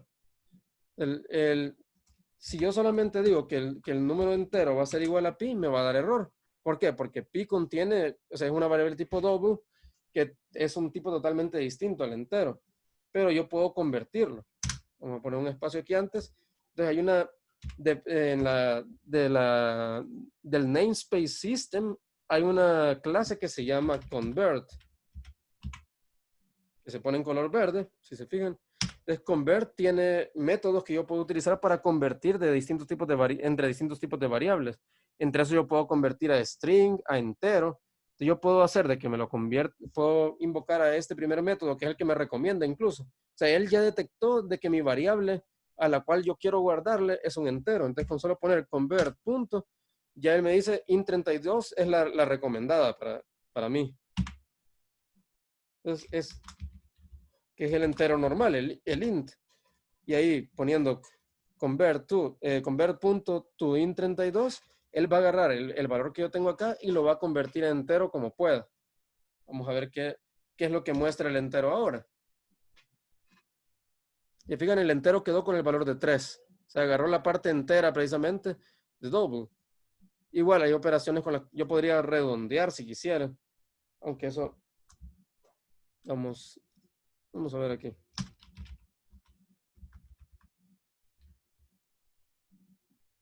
No, solamente su string tenemos. Pero bueno, ya en convert, digamos que podemos convertir bueno, en este caso a entero. Digamos que si el valor del entero yo vengo y se lo asigno antes, entero va a ser igual a 0. Y yo quiero convertir ese valor entero a booleano. O sea, como sabemos, el booleano puede ser falso o verdadero. Pero si lo interpretamos como valores numéricos, podemos decir que falso es 0 y verdadero es 1. Entonces yo perfectamente tendría que poder convertir un valor entero a uno booleano. Vamos a poner aquí convert, a ver si nos permite convertir ese entero que tenemos ahí a booleano. Convert punto, y de un solo, por estárselo asignando a una variable booleana, es la primera función que me recomienda. Así que si yo le doy tab, me lo coloca. Y luego entre paréntesis, porque es un método, o sea, necesita argumentos, le voy a decir qué variable es la que quiero convertir. Quiero convertir mi entero. Entonces debería demostrar falso ahorita, porque el entero valía 0.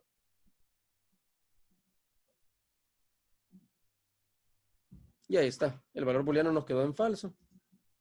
Luego, si yo le cambio el valor a 1, debería de demostrar verdadero. Y así digamos que tenemos los tipos de datos principales, que serían estos de acá.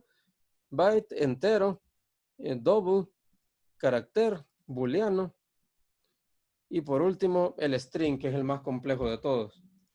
Bueno, lo siguiente, creo que la clase ha durado, bueno, por la introducción que tuvimos, demoró un poquito más, siento que ha volado el tiempo, pero continuando con lo que teníamos en la agenda,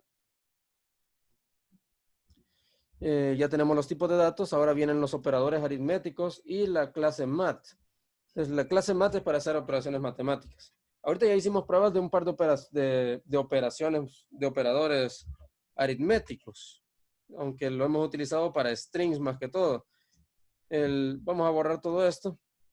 Vamos a dejar uno de los write lines para reutilizarlo. Vamos a hacer una calculadora sencilla. Vamos a tener número 1. Vamos a poner un nombre más descriptivo. Operando 1.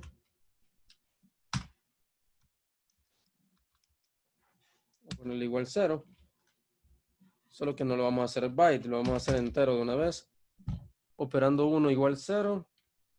O igual 10, le vamos a poner mejor. Y operando 2 igual 110. Vaya, aquí tengo creado dos variables que no les he dado uso todavía. Y les he asignado un valor inicial. Entonces, con estos dos operandos voy a poder hacer todas las operaciones que yo quiera. Vamos a ponerle a este mejor 110 y al otro 10, solo para que la división nos salga más fácil por el orden de los factores. Bueno, vamos a declarar otras variables. Vamos a poner aquí in suma igual algo. Vamos a hacer operaciones entre ellos. Bueno, entre los operadores, digamos que entre los operadores vamos a tener los signos de operación que tenemos normalmente en nuestro teclado de la parte derecha, aunque las laptops no tienen algunas de esa parte, pero digamos que los operadores de calculadora ordinarios. Vamos a poner aquí como comentario los operandos que conocemos de acuerdo a las operaciones. Conocemos la suma, la resta. Vamos a colocarlo sin comas. Suma, resta, multiplicación. La multiplicación aquí en Windows la hacemos con el asterisco. Y la división con plec. Aparte de esos operadores, de todas estas son las operaciones aritméticas normales que manejamos, tenemos otras. Podríamos nombrar una que se hace acá con el símbolo de porcentaje. El porcentaje sirve para encontrar el residuo de una división. Así como podemos dividir, yo puedo encontrar lo que sobra de una división. Entonces, cuando hacemos una división, si la hacemos a mano, entonces si lo hacemos a calculadora, nos da hasta los decimales. Pero cuando lo hacíamos a mano, había a veces que no era divisible un número y nos sobraba una parte. Entonces, este operando asterisco, ¿cómo se llama? Porcentaje, sirve para hacer módulo, le llaman también en algunos lenguajes de programación, que sirve para encontrar el residuo de una división. Algo que es útil algunas veces, ya vamos a ver ejemplos más adelante de por qué. Y luego vienen las operaciones aritméticas, las operaciones matemáticas ya de la librería MAT. La librería MAT o el namespace MAT es parte de System ya implícitamente, y entre esas tenemos la ponderación. Entonces podemos utilizar el símbolo, ese símbolo sí no me acuerdo cómo se llama, pero es este que tenemos acá. Lo podemos utilizar para hacer una ponderación. Por ejemplo, yo puedo poner, si yo quiero 2 elevado a la 10, lo ponemos de esta manera. Y así la idea es que podamos hacer sumas, es decir, 2 más 2 es 4, 2 menos 2 es 0, digamos, 2 por 1 es 2, 2 entre 2 es 1. Después, todas esas operaciones que las podemos meter acá. Y si yo divido 3, bueno, para hacerlo más, 5 entre 2, tendría que dar igual a 1. Entonces, ese sería el residuo de la división. 5 entre 2 me da, sería 4 entre 2, me daría 2, y el residuo sería 1. Entonces son las operaciones que vamos a tratar de ver que se cumplen. Ahorita tengo 110 y 10. Vamos a poner 111 solo para ver lo de la división. Entonces la suma. Entonces, ahí vamos a utilizar el operador más. Operando 1 más operando 2. Y vamos a copiar y pegar este código múltiples veces para ir sacando las demás. Ahorita si se fijan me da error porque una variable no puede existir definida 2 veces con el mismo nombre. Entonces tengo que cambiárselo. Vamos a tener suma, resta, multiplicación. En el editor que teníamos en línea no permitía poner tildes, pero acá en Visual Studio sí permite utilizar las tildes. Tenemos que cambiaron eso para que la gente latina no tenga tanto problema con la creación de variables. O sea, funciona y no va a dejar de ser compatible aunque me vaya a una computadora de Estados Unidos, digamos. Multiplicación, división. Hay lenguajes que sí son más quisquillosos con eso, de las tildes o ocupar la ñ. División y por último, residuo. Le voy a poner. Y vamos a ir cambiando los operadores. En la resta vamos a hacer una resta. En la multiplicación vamos a utilizar el asterisco. En división vamos a ocupar la pleca. Y en el residuo de una división ocuparíamos el porcentaje. Ahí voy a tener capturado los valores, me faltaría mostrarlos. Vamos a crear acá en el write line de la consola. Por eso nos interesaba ocupar la consola para poder interactuar y ver los resultados de las operaciones que vamos a ir aprendiendo. Vamos a poner cada una de las operaciones. Suma.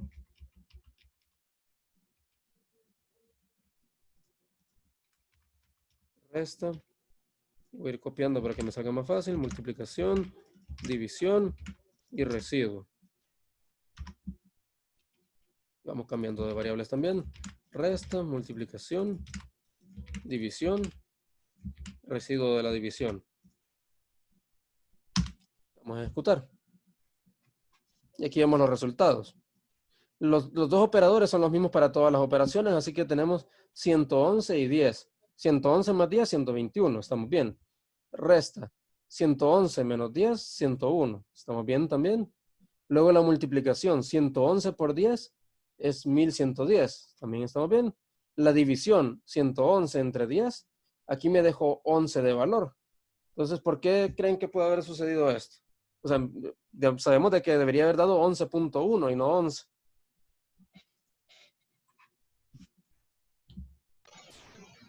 Tiene un int. Porque Exacto. no ha puesto decimales. Exacto. La división, le Ahí hemos se va a ir. declarado, la variable que está conteniendo el valor del resultado es tipo entero. Entonces no me está logrando contener la parte decimal del resultado. Entonces por eso no me puedo mostrar el 11.1 que debería. Y luego el residuo de la división me da ese 1 que sobraba de la división. 111 entre 10 da 11 y me sobra 1. Ahora, ¿cómo podemos corregir esto de la división para que se nos muestre bien? Lo primero que se nos puede ocurrir es cambiar el tipo de dato a double. Y debería de funcionar. Entonces tengo, ahora división es tipo double y tengo la operación de la división. Vamos a ver si no funciona. Y sigue mostrando 11. Eso es uno de los primeros dolores de cabeza que viene a dar la programación en algunos casos y digamos que por eso me interesaba poner este ejemplo así, que sobrara un poquito en la división, no solamente para el residuo de la división, sino que para ver este caso de la división. Cuando operamos enteros, la división es el único que nos va a dar obligadamente, bueno, que nos puede dar un entero si es exacta la división o que nos puede dar un tipo double. Entonces, ¿cómo hacemos que nos contenga ese decimal? Ya le cambié el tipo de datos, entonces aquí es donde vienen a topar muchos. Lo que sucede es que cuando yo estoy haciendo la división, como la división se está haciendo entre dos variables enteras, él asume que el resultado lo tiene que entregar como entero. Entonces ya, digamos que el operador de asignación, que es el igual, dice, lo que estaba a la derecha son puros enteros, lo voy a operar como que fueran enteros totalmente. Y ahí es donde se pierde el decimal en la misma operación. Entonces, lo que podría hacer yo es que a los operandos les voy a cambiar el tipo de dato. Probemos. Debería de funcionar si yo le cambio double, pero ahí viene el otro problema, de que todos los demás me fallan. Y yo sé que solamente entero voy a tener, entonces realmente no siento necesario que tenga que cambiar el tipo de datos a todo por culpa de una de las operaciones. Aparte de que el valor va a ser más pequeño porque es una división, pues. Entonces, ¿qué puedo hacer? No puede ocupar un parse ahí. Bueno, creo que es el convert, ¿verdad? Sí, se puede, es exactamente venía. Hay varias formas. Se puede utilizar un parse, se puede hacer un convert también.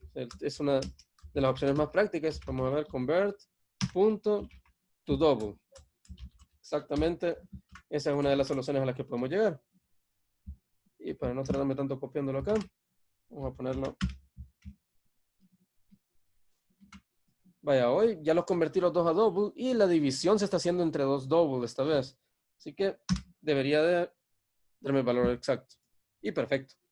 Ahí estuvo. Ese es uno de los métodos. Otra de las formas es que hacen algunos es que lo multiplican por punto, lo multiplican por 1 punto o 1.0, digamos, tanto en el numerador como el denominador. Es otra de las formas que sale un poquito más corta de escritura, aunque lleva una operación de por medio, ¿verdad? Vamos a ver.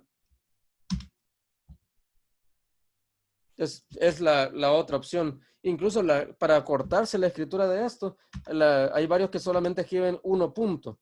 Descomponer el punto. Ay, aquí no lo permite. Hay lenguajes que sí lo permiten hacer eso, pero C# no lo permitió. Bueno, esta es una de las formas más prácticas y la otra es ocupar convert. Que convert quizás sería la forma más correcta de hacerlo. Entonces, aquí lo que está haciendo es que operando 1 lo multiplica por 1.0. Por multiplicarlo por 1.0, ya el resultado de esta multiplicación queda como un double. Y operando 2 también lo multiplica. Si se fijan, aquí podemos ver de un solo las prioridades entre operaciones. O sea, la multiplicación tiene prioridad ante la división. Y luego, si a esto le viniera a sumar 10, vamos a ver de que a ver, si esto nos estaba dando 11, ¿verdad? Bueno, 11.1. Nos debería de dar 20.1, 21.1, perdón. Y aquí está 21.1. O sea que la multiplicación tuvo prioridad contra la división. O sea que sería como que esto hubiera estado entre paréntesis. Igual aquí, en el denominador también sucedió lo mismo. La multiplicación tuvo prioridad ante la división y luego todo esto que se está dividiendo tuvo prioridad ante la suma o ante la resta, puede ser también. Si yo lo cambio por resta, lo mismo hubiera dado. Entonces, hay veces que yo puedo omitir los paréntesis de agrupación de operaciones matemáticas o bien las puedo colocar. Entonces, de acuerdo como sea el orden. Si no hay de otra, pues digamos que si voy a hacer una resta en el numerador, por ejemplo, aquí voy a hacer operando por 1.0 menos 2 entre esto. Entonces, aquí sí, si yo no coloco los signos los paréntesis, sí podría perder un poquito el orden de la operación. En este caso que yo estoy poniendo, operando 1 por 1.0 menos 2, entonces lo que va a suceder acá es que la forma en que me lo va a interpretar es que aquí el denominador sí tiene prioridad.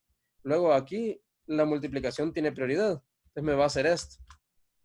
Y cuando yo quería hacer operando 1 menos 2, todo eso entre esto, aquí lo que me va a hacer es la resta del dodemos va a ser 2 entre operando 2 por 1.0 y voy a perder el orden que yo quería. Entonces, hay veces que sí va a ser necesario ocupar los paréntesis para agrupar correctamente las operaciones, pero ahí va a depender de la aplicación que estemos haciendo. Normalmente, las aplicaciones así ya objetivas de interfaces de usuario no llevan operaciones tanto así, a no ser que estemos creando una calculadora muy compleja, ¿verdad? Entonces ahí sí tendríamos que meter un poquito más de orden con las operaciones. Entonces aquí al final teníamos que, con el tipo de datos para poder recibir un double en la división, tenemos la opción de multiplicarlo por 1.0 o ocupar el convert to.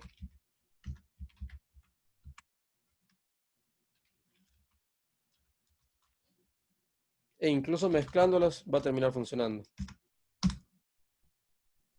Ahí tenemos nuestro 11.1 de resultado de esa división. Y así pues tenemos cubierta la parte de los tipos de datos. Vamos ahora con... Bueno, los operadores. Ingeniero, una pregunta. Todo esto que hizo ahorita de última de la multiplicación y de dividirlo, se puede evitar con el convert to double y nada más. A toda la operación se refiere. Así. ¿O cómo? La operación que metí ahí compleja. Sí, exactamente eso. Ya. Bueno, en ese caso, digamos que la conversión a double la hicimos porque provenía de un entero, no tanto por la complejidad de la operación en sí. Entonces, digamos que el convert to double, lo mejor sería en ese caso haberlo aplicado a cada una de las variables y luego a ellas irle haciendo la operación. Digamos que si yo quiero hacer, digamos que creo que sale un poquito más fácil representarlo con una operación algebraica de tipo, vamos a poner unas variables que sean double A igual 1, B igual 2, y vamos a poner el resultado de una operación acá. Vemos que si quisiéramos hacer ya una operación más compleja, como las que teníamos en álgebra. Vamos a ponerle X y Y a esto mejor para que sea más parecido. Vemos que si yo quisiera hacer una operación de... Ay, y aquí me faltaba uno de los operadores. Me faltaba la potencia todavía. Ya, creo que es lo último que vamos a alcanzar a ver. Y lo demás me va a tocar dejárselos en videos que igual cualquier consulta me la pueden realizar vía Slack. Bueno, tenemos que quiero hacer x al cuadrado más 2x menos 1. Aquí ya hay un problema. Puse 2x y tendría que ser 2 por x. No puedo omitir el... Y me falta el punto y coma. Ese es el otro que me está dando. ¿Qué pasó acá?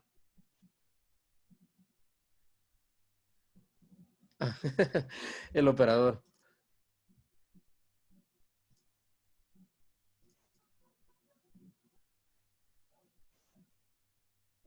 Bueno, no vamos a meter el cuadrado todavía. 2 por x menos 1. Para no meternos a la parte de la ponderación todavía, vamos a poner 2 por x menos 1 entre 3 por y menos 2. Si se fijan, en este caso, la necesidad de los paréntesis es por las dos operaciones que tengo acá de suma o resta. Aquí le voy a poner una suma mejor. O sea, aquí tengo una suma que quiero que se ejecute antes de la pleca. Entonces, aunque fueran enteros, las variables originales, digamos que si yo le pongo que son enteros x y y, aquí no hay problema con la operación. Ahora, sí me conviene hacer la conversión de cada una de las variables. Aunque van a ocupar su espacio, pero podría aquí perfectamente ponerle por 1.0 para no hacer tan largo o con el convert to, o tendría que ponerlo con el convert to. Aquí digamos que convert to in 32, no, perdón, to dobu, y aquí voy a poner la X. Esa sería como que la forma ideal, si nos vamos a la parte de que lo que conviene es convertirlo primero a real. O sea, el double lo podemos tomar como un número real, que puede ser tanto decimales como todo lo que queramos. Es convertirlo primero y después operarlo. Eso sería el orden ideal. Ahora, lo de multiplicarlo por 1.0 ya es una alternativa para escribirlo más rápido, pero no es que sea lo ideal. Igual es algo que, ya sea cualquiera de los dos métodos que ustedes ocupen en alguna evaluación, las dos las tomaría como correctas, porque una es práctica y la otra es lo ideal en cuanto a uso de memoria. Vale. Aquí digamos que el convert to es por el hecho de que la variable es entera, no tanto para cortar la operación, pero al final de cuentas yo lo que quiero hacer es 2x más 1. Entonces lo que tuve que hacer es convertir solamente la x aquí adentro. Y luego si quisiera mostrar este resultado, voy a poner acá.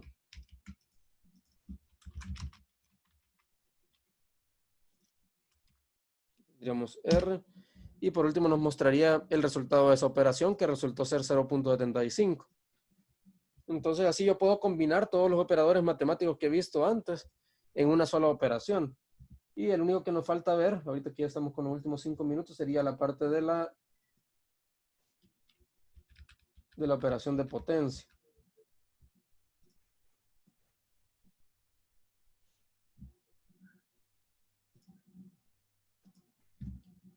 Vamos a ver.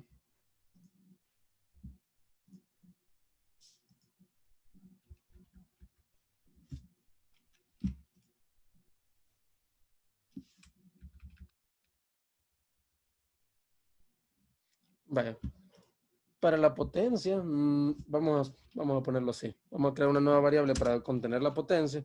Si vamos a hacer una potencia de un número entero, pues es como la potencia son multiplicaciones sucesivas. Entonces, si yo tengo números enteros, cuando los multiplico no puedo tener números fraccionarios a partir de eso. Así que si vamos a operar el operando 1 con el operando 2, podemos perfectamente crear una variable entera para contener la potencia. Y vamos a hacer la operación directa. Digamos que yo quiero hacer... Vamos a cambiar este operando para que no sea tan grande el valor. Voy a poner 22.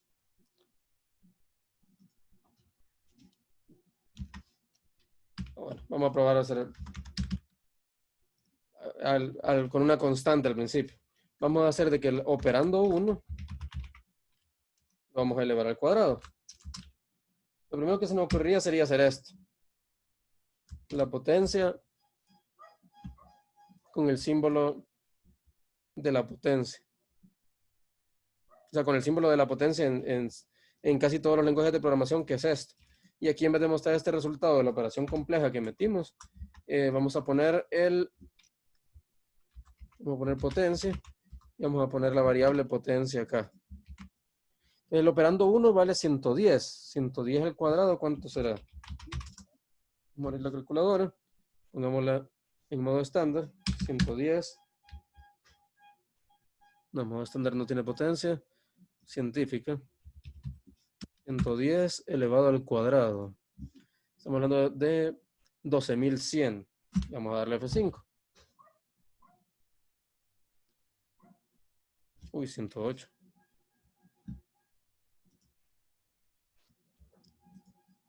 O sea que no funcionó. Vale. Entonces vamos a recurrir a las librerías matemáticas que tiene System. Vamos a poner acá potencia va a ser igual. Quiero hacer la operación con el operando 1. Pero vamos a irnos a la librería o a la clase mat. O sea, mat me lo pone en color verde. Entonces, si vemos en el caso de que una operación aritmética no esté cubierta dentro de los operadores normales de C#, entonces que en este caso no funcionó el que había colocado, puedo irme directamente a la librería mat y ver todas las operaciones disponibles que tengo acá. Por ejemplo, si yo le doy mat y punto, vemos que tengo una operación que me calcula el máximo o el mínimo o el valor absoluto de una variable. Máximo y mínimo es para, yo le meto múltiples valores y él me calcula ese valor. Luego tengo pi, que sirve para generarme el número pi. Es que en este caso pi es un double, por eso es que me lo marca como error. Voy a ponerle aquí double para poderlo contener. Si yo hiciera esto, en este caso, digamos que la ventaja de hacerlo escribiendo yo el valor es que estar utilizando el valor exacto con el máximo de memoria disponible de la variable. Es el mat.pi. Pero ahorita lo que me interesa es ocupar una potencia. Entonces, vamos a poner P. ¿De cómo se escribe potencia en inglés? Sería POW. Es que dice que nos da la potencia de un valor elevado a otra variable. O sea, aquí la otra ventaja es que yo puedo colocarlo como variable directamente. Y entre paréntesis, según como me decía cuando puse el mouse encima, tiene dos parámetros. Uno es la base y el otro el exponente. Incluso yo podría hacer, puedo hacer operando 1 al cuadrado, que era la operación que yo quería hacer hace un momento. Y ahí está, 12.100. E incluso podría ser que por decirlo así, a la x. O sea que un valor a o una base a elevado a un valor x. Y así puedo elevar operando 1 a la operando 2. Y en este caso el valor sí me da bastante grande. Me da 2.5937 elevado a la 20. Vamos a la calculadora para ver cómo daba. Los valores eran 110 elevado a la 10. Y ahí está el 25.000. Aquí me lo muestra completo. En el caso de C#, sí decidió mostrármelo mejor en notación científica. Bueno, ya se me acabó el tiempo, pero vamos a terminar con algo último solo para que veamos. Si intento ejecutarlo de esta manera, bueno, vemos de que ya de por sí no me dejó cuando lo puse como entero, porque la función POW que está dentro de la clase mat está hecha para devolver una variable tipo double.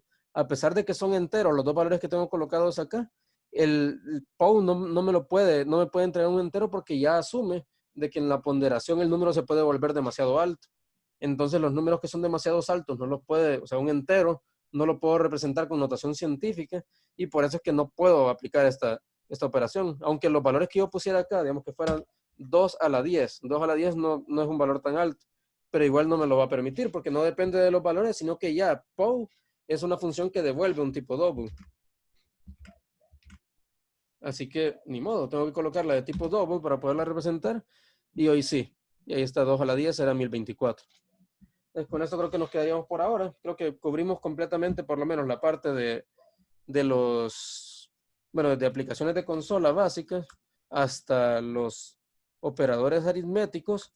De ahí voy a crearles unos videos entre mañana y el domingo para dejárselos ya con toda esta parte de acá. Y luego pues me pueden realizar consultas. O sea que tenemos la parte de operadores de asignación, relacionales y lógicos, que estos de asignación ya los estuvimos ocupando. Y hay otros que sirven para ahorrar tiempo de programación, los relacionales y lógicos, que también no son muy complejos, y luego las estructuras de control. Y les voy a crear también la parte de los videos con ejercicios, para que, digamos que con eso puedan ver un par de ejercicios, cómo los resuelvo, y también que les voy a dejar la lista de ejercicios que ustedes pueden ir practicando por cuenta propia, que algunos de ellos pueden salir, los que yo no resuelva, por supuesto, pueden salir en la guía que ustedes van a resolver en las asignaciones ya cuando estemos en la unidad 2, que serían de todos los ejercicios de la unidad 1. Así que por ahí nos iríamos quedando por ahora. Bueno, ¿alguna pregunta? No, estamos bien entonces. Bueno, quizás con los que tuvieron problema con la creación de la cuenta de GitLab y de Slack, lo veríamos ahí directamente, ahí por mensaje privado me pueden escribir y lo vemos con captura o incluso podemos ver si podemos compartir pantalla por ahí o por otra Y interfaz. lo mío, ingeniero del correo, Ajá. ¿cómo lo haría? Creo que mejor lo vemos ahorita. Si gusta, Sí, porque- pasémonos a Slack, quizás mejor para ir cerrando la clase y que quede grabada hasta aquí la sesión. Si no puede unirse a Slack, es cierto, ¿verdad? Pues, todavía no he entrado todavía. lo que voy a hacer ahorita entonces es dejar finalizar la grabación y le voy a dar permiso de que me comparta la pantalla por acá, para que veamos qué es lo que está pasando. Sí, porque Bueno, no sé qué pasó. ok, para los demás damos por finalizado ya. Pueden desconectarse si así lo desean. Pasen feliz fin de semana.